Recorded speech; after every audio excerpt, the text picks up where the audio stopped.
Black and white நேயர்களுக்கு வணக்கம். அரசியல் சூத்திரம் நிகழ்ச்சியில் தலைமை ஆசிரியர் குபேந்திரன் இணைகிறார். வணக்கம் சார். வணக்கம். மத்திய அமைச்சர் நிர்மலா சீதாராமன் 2014ஆம் ஆண்டுக்கு முன்னாடி ஒரு மாவட்ட அதிகாரி பிரதமருடன் நேரில் தொடர்பு கொண்டு பேச முடியுமா, ஒரு நலத்திட்ட உதவிகளை பெற்றிருக்க முடியுமா, இப்போது அதுக்கான சாத்தியங்கள் இருக்கின்றன அப்படின்னு பேசியிருக்கிறார். ஒரு மாவட்ட ஆட்சியர் இல்லை மாவட்ட பொறுப்பில் இருக்கக்கூடிய இளம் அதிகாரிகள் பிரதமரை நேரில் சந்தித்தோ அல்லது தொடர்பு கொண்டோ தங்களுடைய மாவட்டத்துக்கு தேவையான நல உதவிகள்லாம் பெற்றுக்கொள்ளக்கூடிய அளவுக்கு இன்னைக்கு மத்திய அரசாங்கம் அவ்வளோ ஒரு சலுகைகளை வழங்கி கொண்டிருக்கின்றதா? மோடியை ஆதரிக்கணும், கண்மூடித்தனமாக ஆதரிக்கணும், ஒரே அஜெண்டா தான். அப்போது உங்களுக்கு கண்ணுக்கு முன்னாடி வேறு எதுவுமே தெரியாது. அதாவது தீபாவளி காலத்தில் லடாக் போவார், எங்கேயாவது இருக்கிற ஸ்ரீநகருக்கு போவார், இராணுவ வீரர்களோடு தீபாவளி கொண்டாடுவார். காஷ்மீரில் பகல்காம் தாக்குதல் நடந்து எத்தனை நாள் ஆச்சு? ஒரு வாரம் 10 நாள் ஆச்சு. அங்கே எட்டி பார்த்தாரா? அப்போது அங்கே தகுந்த பாதுகாப்பு இல்லாமல் போவதற்கு மோடி பயப்படுகிறாரா என்ற கேள்வி இருக்குது. உண்மையிலே ஓடி போய் பார்த்திருக்க வேண்டிய ஒரு பிரதமர். ஏனென்றால் சவுதி பயணத்தை நீங்கள் அரைக்குறையாக முடித்து கொண்டு இந்தியா திரும்புகிறீங்க, இது வரைக்கும் போய் பார்க்கல. ஒன்று. அப்புறம் இதெல்லாம் எதிர்கட்சிகள் கேள்வி கேட்டால் பதில் சொல்ல முடியல. அடுத்து இன்றைக்கி சென்னையில் இளம் IAS IPS வெற்றி பெற்ற அந்த மாணவர்களுடன் ஒரு கலந்துரையாடல். அந்த கலந்துரையாடல் தான் நிதியமைச்சர் நிர்மலா சீதாராமன் பேசியிருக்காங்க. 2014 ஆண்டுக்கு முன்பாக இப்படி ஒரு சம்பவம் நடந்திருக்குமா? மாவட்ட அதிகாரி, இளம் அதிகாரி பிரதமரை தொடர்பு கொள்ள முடியும், அவர் கேட்டாலே அந்த மாவட்டத்துக்கான திட்டங்களை கேட்டு பெற முடியும். இதை நம்புகிற மாதிரி இருக்கா? காதில் பூ சுற்றலாம், இதை ஆளையே எதில் சுற்றி நீங்கள் எங்கேயோ தூக்கி போடுறீங்க. மாநில முதலமைச்சர் கோரிக்கை வைத்தாலே பிரதமர் செவி சாய்ப்பதில்லை. கல்விக்கான நிதி கொடுக்க மறுக்கிறீங்க, GST பாக்கி நிதி கொடுக்கணும், கொடுக்க மாட்டேங்கிறீங்க. நிதியமைச்சர் தங்கம் தென்னசு போகிறார், முதலமைச்சர் கடிதம் எழுதுகிறார், இது வரைக்கும் அதை கொடுத்தீங்களா? அதாவது நீங்கள் பேசலாம், இந்த காமிக்ஸ் கதை மாதிரி பேசக்கூடாது. அந்த காலத்தில் சின்ன வயசில் நம்ம காமிக்ஸ் புத்தகம் படிச்சிருப்போம். ஒன்று இங்கே விளக்கு தேய்ச்ச உடனே அங்கே ஏதோ எரியும், அந்த மாதிரி கதையெல்லாம் பேசக்கூடாது. எந்த இளம் அதிகாரி, எந்த மாவட்ட அதிகாரி பிரதமரிடம் இதுவரை பேசி நலத்திட்டத்தை பெற்றிருக்கிற எந்த மாவட்டத்தில்? நீங்கள் பாஜக ஆளுகிற மாநிலத்திலே ஒரு கலெக்டர் பேசி திட்டத்தை வாங்கி கொண்டிருக்கிறார் அப்படின்னு ஏதோ ஒரு புள்ளி வரும், சொல்லணும், ஒரு புள்ளி வரும். அதனால் நீங்கள் இளம் IAS அதிகாரிகளை ஊக்குவிப்பதற்காக அப்படிலாம் பேசி கொண்டிருப்பது வேறு, ஆனால் யதார்த்தம் வேறு. பாவம், அவங்க மோடியை ஆதரிக்கிறது என்னென்னா, இன்னொரு முக்கியமான விஷயம், 1999 to 2004 வரை வாஜ்பாய் பிரதமர். அப்போது இதற்கு முன்பு இப்படி ஒரு சம்பவம் நடக்கலை, இப்படி ஒரு காட்சி இல்லைன்னா அப்போ வாஜ்பாய் அந்த தகுதியை இழந்து விட்டாரா? இல்லை அவர் இளம் அதிகாரிகள் தொடர்பு கொண்டால் பேச மாட்டாரா? அப்போ என்ன அர்த்தம்? நீங்கள் மோடியை புகழணும். அதுக்கு முன்னாடி வாஜ்பாய் 5 வருஷம் பிரதமராக இருந்தார். அவர் ஆட்சி காலத்தில் நடந்ததை காங்கிரஸ் தவற விட்டு விட்டது. 2004க்கு பிறகு காங்கிரஸ் அமைச்சரவையில் இப்படி ஒரு காட்சி இல்லை, அதை தொடர்கிறார் மோடி கூட சொன்னால் வாஜ்பாய்க்கும் பெருமை இருக்கும், மோடிக்கும் பெருமை இருக்கும். ஏதோ ஒன்று பேசிட்டு போயிட்டாங்க. விஜய் NDA கூட்டணியில் இணைவது குறித்து ஓராண்டில் முடிவு செய்யப்படும் அப்படின்னு பாஜக மாநில தலைவர் நயினா நாகேந்திரன் கூறியிருக்கிறார். விஜய் ஓராண்டுலனா கிட்டத்தட்ட சட்டப்பேரவை தேர்தல் நெருக்கம் அப்படின்னு எடுத்துக்கலாம். அப்படி NDA கூட்டணிக்குள்ளே வரக்கூடிய அளவுக்கு விஜய் இருக்கிறாரா, இல்லை வர வைக்க முடியும் அப்படின்னு நயினா நாகேந்திரனை நம்புகிறாரா? ஏற்கனவே நம்ம பேசிட்டோம் இதை பற்றி. வேறு வழியே இல்லை. மக்களின் நன்மைக்காக எந்த எல்லைக்கும் செல்வோம் அப்படின்னு விஜய் பேசுகிறனுடைய ஒரு பரிமாணமே, நான் திமுக ஆட்சி வீழ்த்துவதற்கு இந்த வலிமையான கூட்டணியில் இணைகிறேன் அப்படின்னு போயிடுவார். ஆனால் என்னென்னா, அதிமுக தலைமையிலான கூட்டணியில் இணைந்து விட்டால் அவருக்கு பல சௌகரியங்கள் இருக்கும், பல விஷயங்களை கலந்து பேசி தொகுதிகள் உடன்பாடு, இந்த தொகுதி விட்டு கொடுங்கன்னு கேட்கலாம். ஆனால் இப்போ என்ன பிரச்சனைனா, விஜய் இதுவரை எடப்பாடி பழனிசாமி எந்த இடத்திலும் விஜய் பற்றி பேசவே இல்லை, அவங்க கட்சி நாங்கள் சேர்ப்பதை பற்றி. முதல் முறையாக பாஜகவுடைய மாநில தலைவர் நயினார் சொல்கிறார், ஒரு வருடத்தில் முடிவு எடுக்கப்படும். இந்த ஒரு வருடம் என்ன பேச்சுவார்த்தை நடத்த வேண்டியிருக்கோம்? ஒரு வருடத்தில் என்ன முடிவு எடுக்க முடியும்? ஒன்றும் கிடையாது. அவர் இணையவில்லை என்றால் ஒரு வருடத்திற்குள் அவருக்கு என்னென்ன சோதனைகள் வருமோ அத்தனை சோதனைகளும் வரும், அப்படி பொருள் எடுத்துக்கிறதா? இல்லை நீங்கள் அதிமுகவுடன் பேசி இந்த அணியில் இணைவதை விட எங்களுடன் பேசி இணைந்து விடுங்கள். கொள்கை எதிரின்னு சொல்லிட்டீங்களே, அதெல்லாம் கவலைப்படாதீங்க, நாங்கள் பார்த்துக்கிறோம், எங்களுடன் பேச்சுவார்த்தை நடத்துங்கள் என்று ஒரு வெளிப்படையான அழைப்பை மறைமுகமாக விடுத்திருக்கிறார். அப்படியே எடுத்துக்க முடியும். விஜய் ரெண்டு பக்கமும் பேச்சுவார்த்தை நடத்துவதற்கு ஒரு ஸ்பேஸை அதிமுக ஆல்ரெடி ஸ்பேஸ் கொடுத்தாச்சு, பேசிட்டு இருக்கிறாங்க. இன்னைக்கு பாஜகவும் இந்த வாய்ப்பு கொடுத்துருக்கு. அப்படிதான் பார்க்க வேண்டியிருக்கு.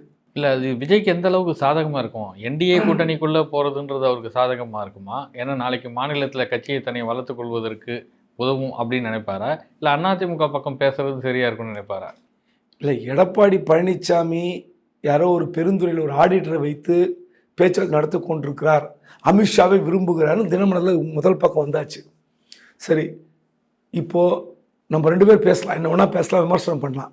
நயினார் இப்படி சொல்லியிருக்கிறார். இன்றோ நாளையோ நாளை மறுநாளோ பாஜகவுடைய மாநில தலைவர் நயினாருக்கு விஜய் பதில், சூடான பதில், மறுப்பு அறிவிக்கை ஏதாவது வந்தால் தான் அடுத்த கட்டத்தில் நம்ம பேசுறது சரியாக இருக்கும். ஏன்னா ஒரு வருடத்தில் முடிவெடுக்கப்படும்னா நீங்கள் அதிமுக அப்படி திட்டம் வச்சுருந்தீங்களா? ஏன் அதிமுக இப்போயே கூட்டணி முடிச்சிங்க? தேர்தலுக்கு இன்னும் பல மாதங்கள் இருக்கிறத. அதிமுக போய் நீங்கள் விஜயுடன் சேரக்கூடாது, சேர்ந்து விட்டால் நம்மளை 3ஆம் இடத்துக்கு தள்ளி விடுவார்கள், நமக்கு மரியாதை இருக்குன்னு ஓடி அதிமுக கை நினைத்து கூட்டணி உறுதி செய்த இந்த கட்சி விஜய்க்கு மட்டும் ஒரு வருட காலம். அது என்ன அர்த்தம்? இதில் ஏதோ கேம் இருக்குது. பாவம் விஜய் மறுப்பறிக்கை சொல்லுவாரா அல்லது ரகசிய பேச்சுவார்த்தை நடத்துவாரான்னு போக போக தான் பார்க்கணும். குடியரசு துணைத் தலைவர் தன்கர் தமிழ்நாடு சட்டமன்றத்தில் நிறைவேற்றப்பட்ட சட்ட மசோதாக்கள் பெண்டிங்கில் இருக்குதுன்னு நீதிமன்றத்துக்கு போன வழக்கு, அதில் தமிழ்நாடு அரசாங்கத்துக்கு அவங்க சாதகமாக தீர்ப்பு அமைஞ்சது. இந்த தீர்ப்பை ஏற்கனவே விமர்சனம் பண்ணியிருந்தார். இப்போ மீண்டும் உத்தரப்பிரதேசத்தில் ஒரு நிகழ்ச்சியில் பேசும்போது பகல்காம் தாக்குதல் சம்பவத்தை விட உள்ளிருந்து வரக்கூடிய சம்பவங்கள் அதை விட மோசமாக இருக்குது அப்படின்றார். அது என்னென்னா, அரசியல் சாசன அமைப்புகள் தங்களுடைய வரம்புக்குள்ளே நின்று செயல்படணும், உங்கள் வரம்புகளை மீறி செயல்படாதீங்க, ஒரு மறைமுகமான ஒரு டோனில் சொல்லியிருக்கிறார். இந்த அளவுக்கு ஒரு பகல்காம் விஷயத்தையும் இதையும் கம்பேர் பண்ணக்கூடிய அளவுக்கு இந்த தீர்ப்பு அமைஞ்சு போச்சா? எந்த அளவுக்கு பாஜகவை உச்சநீதிமன்ற தீர்ப்பு பாதித்திருக்கிறது என்பதற்கு தான் இது உதாரணம்.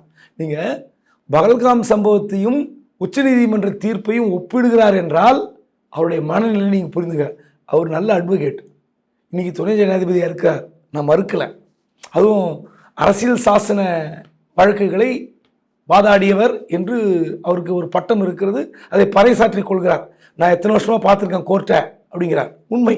ஆனால் அதில் நீங்கள் அந்த வார்த்தை லக்னோவில் நடந்த ஒரு நிகழ்ச்சி, அதில் முன்னாள் கவர்னர் ஆனந்திபென் பட்டேல் அவருடைய நினைவு குறிப்புகள் ஒரு புத்தகத்தை வெளியிட்டு பேசியிருக்கார். அதில் பகல்காம் பயங்கரவாத தாக்குதல் போன்ற சவால்களில் நாடு ஒன்றாக நிற்க வேண்டும், தேசத்துக்கு முன்னுரிமை என்பது எப்போதும் நமது வழிகாட்டும் கொள்கையாக இருக்க வேண்டும். சரி, பகல்காம் கொள்கையெல்லாம் நீங்கள் ஒப்பிடுறீங்க, பகல்காம் சம்பவத்தை ஒப்பிடுறீங்க, ரைட்டு. இதில் முக்கியமான விஷயம் என்னென்னா, ஏன் அவர் பேசுகிறார் என்றால் அதுக்கு பின்னாடி ஒரு விளக்கம் நான் சொல்கிறேன். இந்த உச்சநீதிமன்ற தீர்ப்பு பாஜகவின் அஸ்திவாரத்தை அசைத்திருக்கிறது. இதற்கு எதிராக என்ன வினையாற்ற வேண்டும் என்று துடிக்கிறது. அதுக்கு ஒரு வழி தெரியல.